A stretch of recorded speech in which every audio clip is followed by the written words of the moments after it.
Welcome to another episode of the Metal Queens podcast, a podcast where we celebrate the women redefining heavy metal, the voices, the visionaries, and the fire behind the sound. Today's guest is part of a band that you really need to know about, born in the deep south of the U.S., but sounding like they stormed straight out of a European festival main stage. Valkyrie's Fire is quickly becoming one of the premier symphonic metal forces, not just in America, but worldwide. Described as a cross between Nightwish and Iron Maiden, and hailed as the symphonic metal powerhouse of the American South, Valkyrie's Fire delivers soaring dual vocals, crushing riffs, orchestral drama, and an epic stage show that leaves you begging for much more. Joining me today is Bettie, the classically trained soprano from Central Georgia, whose love for symphonic metal unlocked her true vocal identity. Bettie, welcome to the Metal Queens podcast. Thank you so much for having me. I'm so excited to be here. So you are from Macon, Georgia, in that area. Yes, that is right. Valkyrie's Fire bills yourselves as epic European metal from the USA. When people hear that for the first time, what's their reaction? Oh goodness, I've had many different reactions. So some people are confused. They're like, what exactly does that mean if they are not familiar with power metal? And then you have to go on the spiel of, well, power metal is very prevalent in Europe, and you have to explain to them what it means. And though we're not in Europe, we try to have that sound because that's the sound we fell in love with when we were young. So I get a mixture. I get confusion. I get people saying, yes, you do sound like that. That's a good description. It's just a bit of both worlds. Yeah. And we have a ton of symphonic metal artists here from around the world on the Metal Queens podcast on a regular basis. Now, of course, you grew up in the South. Did you ever feel like symphonic metal made you the odd one out? And what was it like being the metal girl in your hometown? It was definitely awkward. So, Middle Georgia is, of course, a huge country and southern rock hub. Oh, yeah. That is like what is very prevalent down here. Growing up, yeah, liking symphonic metal was kind of rough. I started listening to it a lot when I was, I think, gosh, 14, 13 years old. And of course, that's middle school, early high school years. People like to be bullies. And, when I first mentioned the type of music I like, because somebody asked, they were like, well, what type of music do you like? And I told them and I showed them, and they didn't take to it very well. Mm. But fast forward a few years, and they did. Like when I got to college, people loved it when I showed it to them, and I got so many people hooked on it. But yeah, it was hard to find other people who liked that type of music. And if they did like it, they might not have admitted it because people thought it was strange. So it was very hard. But Yeah. How about support in your house? Was music big in your house? Siblings, parents? it was, yes. Both of my parents sing. My dad's a bass singer. My mom is a soprano. A lot of people have compared her voice to the animated Snow White, which is very Mm. accurate. And both my sisters sing too. We are a singing household. Music was just, it was everything Yeah. to me at least. And yeah, it can't imagine growing up without it. Yeah, it's truly in your DNA. You've trained since you were a teenager. Was there a moment when you realized, oh, this is what my voice was meant for? Yes.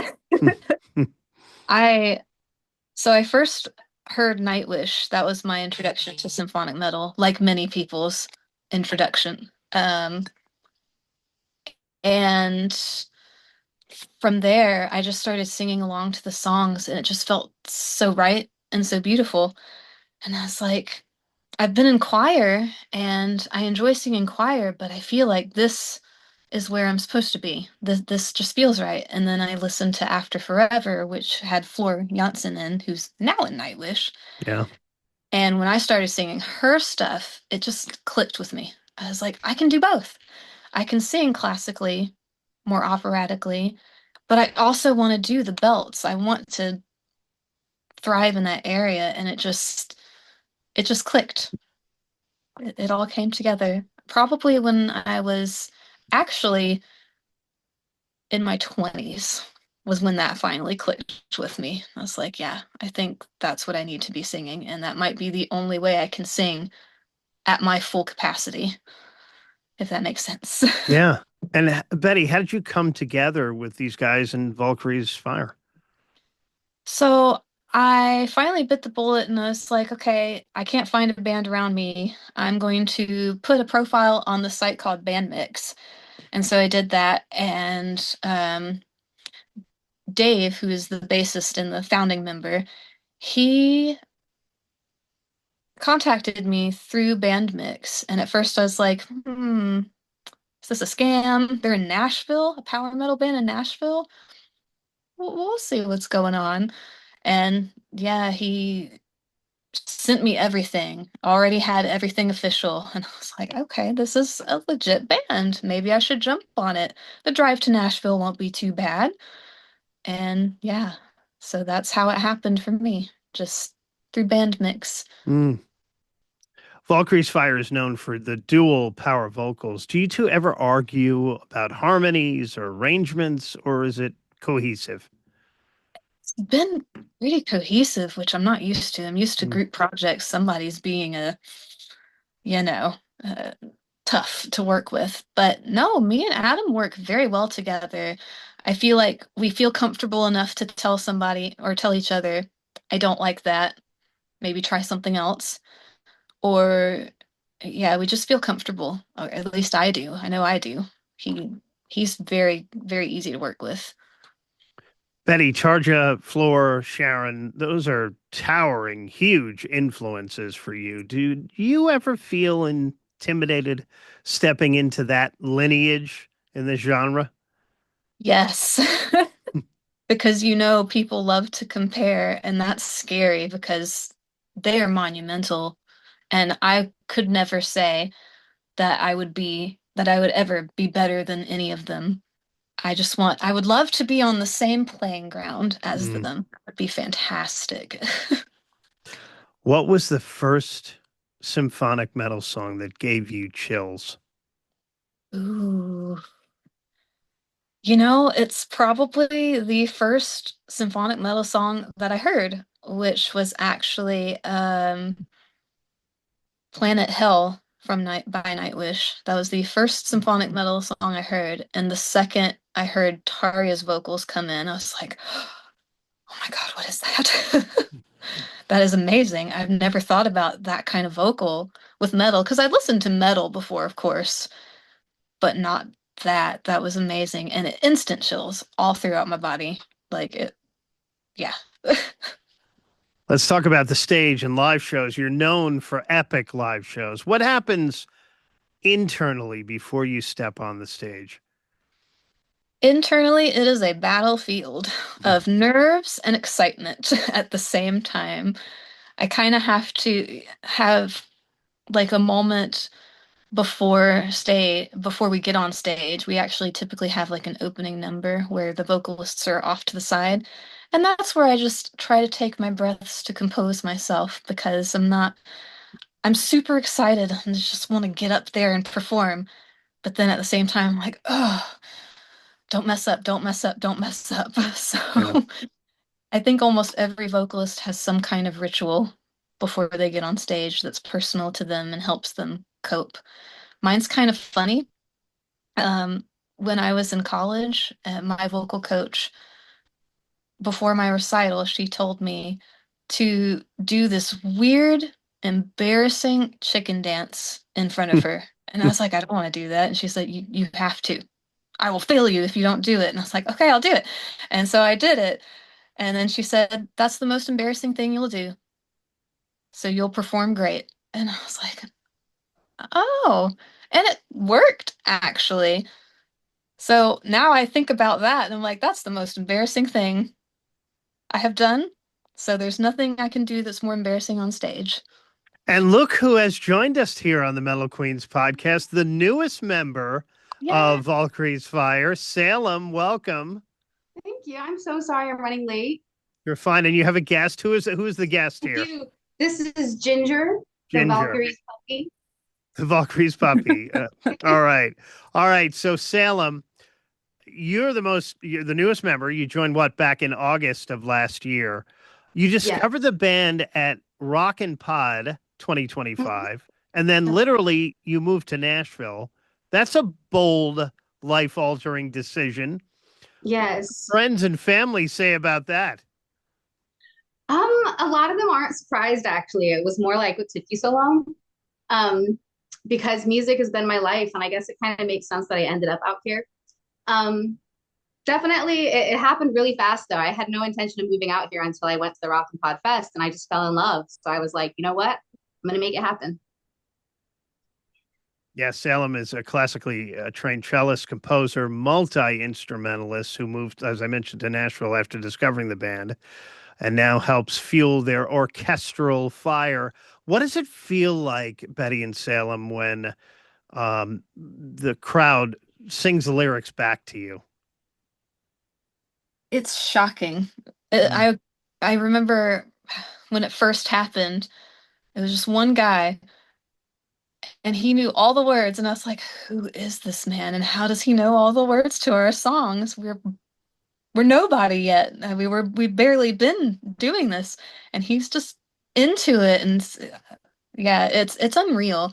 So the more I see it, the more shocking it still is and unreal it is. Yeah, Salem, you've composed for film and podcasts too, like the Outwaters. How does scoring differ emotionally from writing for Valkyrie's Fire? Well, I've haven't been able to write a lot for Valkyrie's Fire yet. I have one song that'll be on the next album. I will say one thing that's interesting is there's actually not a huge difference for me, even though the tools that I'm using or the paints that I'm using are different because one I'm using the symphonic ensemble, obviously, and then another we're talking about a rock metal ensemble, like a much smaller group. Um, it still comes from the same place in me emotionally. So it's really just about capturing the feeling, the vibe that I'm going for, and then just asking myself which paints are available to me right now to create that. So whether I'm writing a pop song, something heavier, or composing a classical piece, it doesn't feel very different to me. You also teach at School of Rock. Does teaching make you a better performer, or does performing make you a better teacher? I think it goes both ways.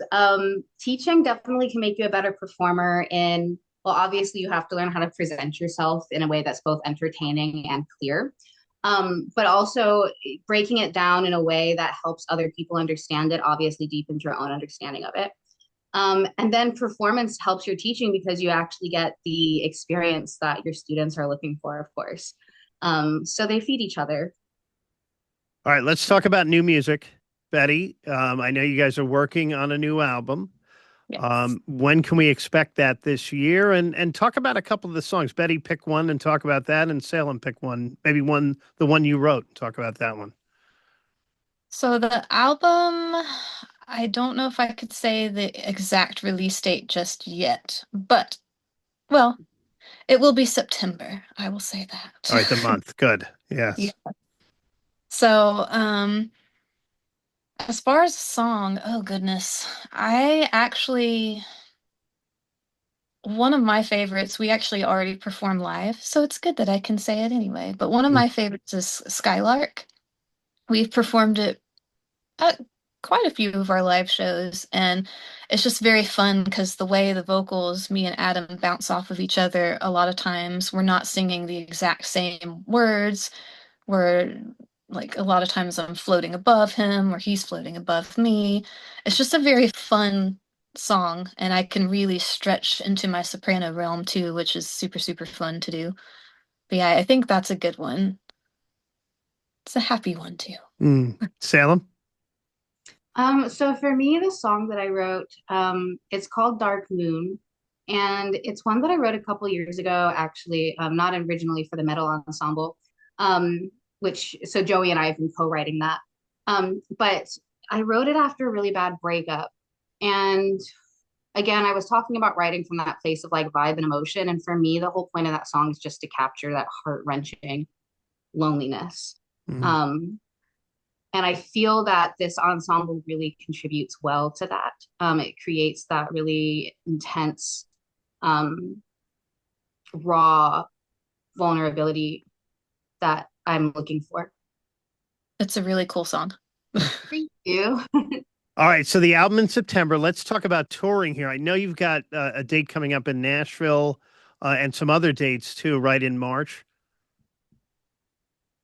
Yes, we have a show coming up in Nashville March 6th. That's next week at the Cobra. Touring, we've got a few things dangling in the air. I know we will be going on a kind of a very short tour um, around Chicago and that kind of area, possibly at the end of April, beginning of May. And we're returning to the Southwest Power Fest, which we headlined last year. We're co-headlining it this year again, which will be at the tail end of September. So those are some big ones we have coming up at least. All right, good. And Salem, what has it been like joining this band? You're the most recent member. It's been amazing. It's been a whirlwind. The band's been very patient with me as I learn the repertoire. The songs are so technically intense and challenging. Joey is a really fantastic composer. So it's just, I'm having to dive into each of these way more deeply than I would in a different style of band than all the bands I've played with before, which is such a gift and such a joy. I love being challenged. So it's been challenging. It's been exciting. It's been like finding a family. So Mm. it's beautiful. And a question for both of you here. And I know, Salem, you teach young girls and students at the School of Rock. If a young girl in the Deep South feels different, feels dramatic, feels too much, and dreams of fronting or being part of a symphonic metal band, what would you tell her? We'll start with Salem. That's a fantastic question. I would, it might be cheesy. I would encourage her to deepen into the feeling of like not potential rejection. And I guess what I mean by that is that that's the thing that holds us back most in our life is that feeling that like I'm different or I'm going to be rejected. When we can lean into that and make that our superpower, then you become unstoppable. Yeah. Bettie from the home of the Allman Brothers in Macon, Georgia. Yeah, I would definitely tell them to go for it. Of course, if that is their dream, go for it, but expect to be put down and let down and don't let it stop you because actually writing off of what Salem said, your difference is your superpower. It's very, very true. And when you embrace that, it's amazing how many more people will welcome you than ever did before. Yeah, great advice from both of you. Bettie and Salem from Valkyrie's Fire. Proof that epic metal isn't bound by geography. From the heart of the American South to the global symphonic metal stage, Valkyrie's Fire is ushering in a new era, one built on power, precision, vulnerability, and fire too. They have a new album coming in September. They've got tour dates already and more to come. So if you haven't experienced their music yet, you're missing out on something cinematic, crushing, and unforgettable. Go stream them, watch the videos, and more videos to come with these new singles from the new album, and go witness them live too. Bettie and Salem, thanks for joining me here on the Metal Queens podcast. Thank you so much for having us. Yes, thank you. I've really enjoyed the couple minutes I was able to make. Yeah, great to have you both. Hey, don't forget to subscribe to the Metal Queens podcast, Spotify, YouTube, and wherever you get your podcasts. They are Valkyrie's Fire. And it's valkyriesfire.com too. And you can get a ton of content on there as well. And thanks for watching and listening to the Metal Queens podcast. I'm Steve Richards. I will talk to you again next time.